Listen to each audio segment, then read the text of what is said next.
Every generation has to make a choice. Important choices are made in the darkest hours. But what's more important is to find the options. I found my options when I first met Professor Mao Yushi.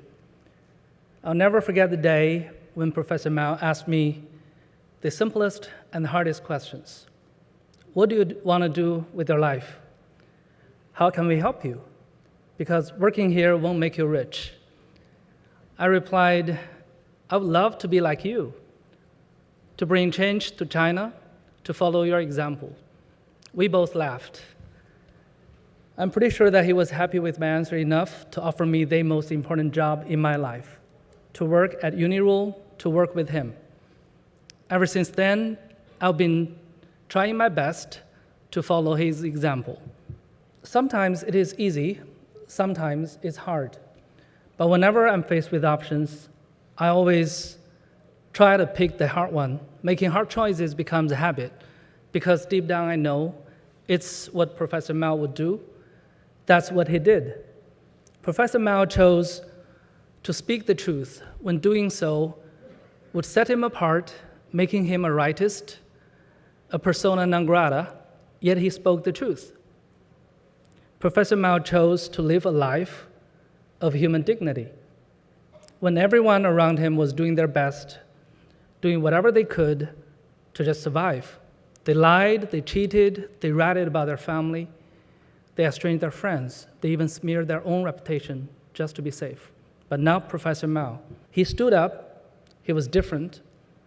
He chose to live a life, a human life with human dignity. That's what he did. Professor Mao chose to preach classical liberal ideas in a country that was condemned with the false ideologies of Marxism, Leninism, Stalinism. He looked around and he said, no, it was market economy, private property, rule of law, democracy, human agency, and globalization that saved our country. People loved him and people hated him, and yet he preached still.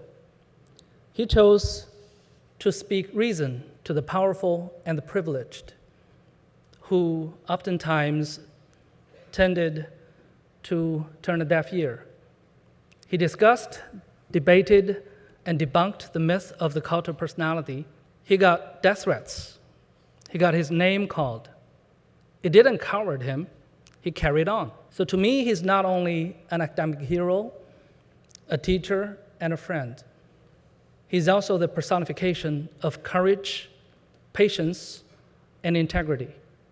He has always been courageous enough to be true, patient enough to carry others with him, and always set an example as a gentleman. He's 95 years old, still in his prime. He's never ceased to offer his wisdom and his gentle reminder of the ideal that all of us hold so dearly. It is my great honor to present to you Professor Mao Yushi. 大家好，我是一名中国人，我的名字叫毛于轼，或者按照西方的习惯叫于轼毛。我今年95岁，在我一生中最重要的事就是第二次世界大战。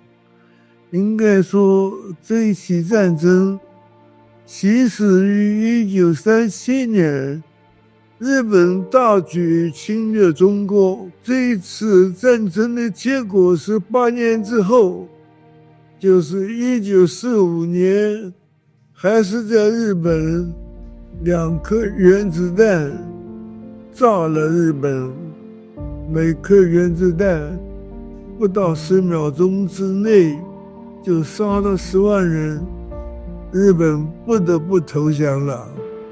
当今世界没有大规模的战争，但是这一种和平并非出于理想的思考，而是各方面都有原子弹，谁也不敢打破这种基于恐惧的均衡。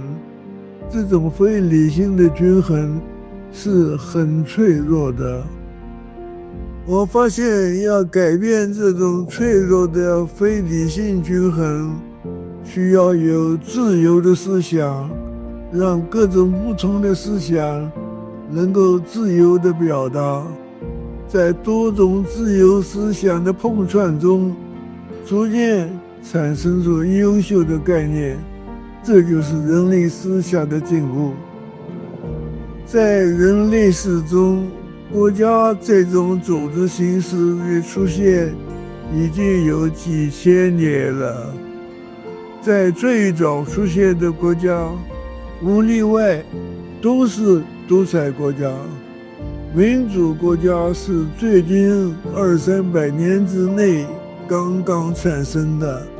现在全世界几百个国家中，还有不少独裁国家。但是民主和独裁这两种国家在竞争中，民主远胜于独裁，所以民主国家越来越多，独裁国家越来越少。最后，全世界所有的国家都会变成民主国家。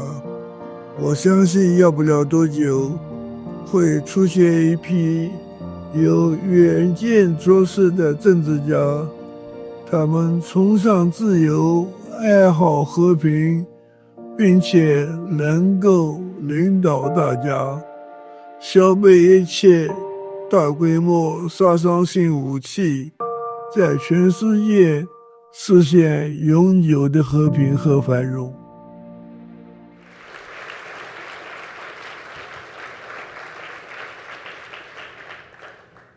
Professor Mao is just one man, an old man, but he's not alone. He's one of the greatest contemporary Chinese thinkers that have formulated and shaped China's development and integration into the world. Generations of scholars, entrepreneurs, politicians, and students have followed his example and done their part to guarantee that we're never returning to the past, that will safeguard the inalienable rights that define our humanity, that will keep moving forward. So now I stand before you with a hope and a belief that I've only come to appreciate after I spent 3 years taking care of my daughter. I've learned that the best thing about being a father, an adult, is responsibility. We are responsible. We are the whole world to our children. We are the whole world to ourselves. We are the world. So I hope we would all find our options and dare to make the hard choices. And I believe we'll change the world for peace and prosperity. Because after all, it is our duty. Thank you.